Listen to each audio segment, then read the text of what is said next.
ଦିବସର ଶୁଭ ଅବସରରେ ମୁଁ ଅଗ୍ନିତୋଷ ଚାନ୍ଦ ଏଠାରେ ଉପସ୍ଥିତ ସମସ୍ତ ଗୁରୁଜନ ଏବଂ ସାନ ବଡ଼ ଭାଇ ଭଉଣୀମାନଙ୍କୁ ଶିଶୁ ଦିବସର ହାର୍ଦ୍ଦିକ ଶୁଭକାମନା ଜଣାଇ ଆଜି ଦିନର ଅଭିଭାଷଣକୁ ଆରମ୍ଭ କରୁଛି।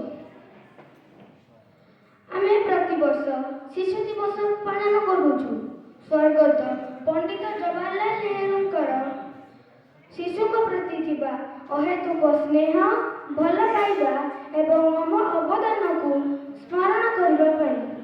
ସେ ଥିଲେ ଇଂଲଣ୍ଡରେ ଶିକ୍ଷା ଲାଭ କରିଥିବା ଜଣେ ବାରିଷ୍ଟର, ଭଲ ନେତା, ସୁଶାସକ, ଅସାଧାରଣ ଗୁଣ ଓ ବ୍ୟକ୍ତିତ୍ୱର ଅଧିକାରୀ ଏବଂ ସ୍ୱାଧୀନ ଭାରତର ପ୍ରଥମ ପ୍ରଧାନମନ୍ତ୍ରୀ।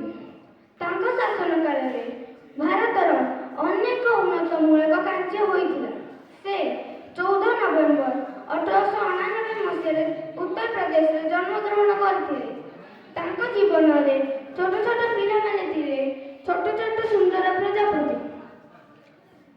ତାଙ୍କ ପ୍ରତି ସରଦାରଙ୍କର ଥିଲା ନିବିଡ଼ ସ୍ନେହ, ଅନାବିଳ ଶ୍ରଦ୍ଧା ଏବଂ ଭଲ ପାଇବା। ତେଣୁ ସେ ନିଜ ଜନ୍ମ ଦିବସ ନଭେମ୍ବର 14କୁ ଶିଶୁଙ୍କ ଉଦ୍ଦେଶ୍ୟରେ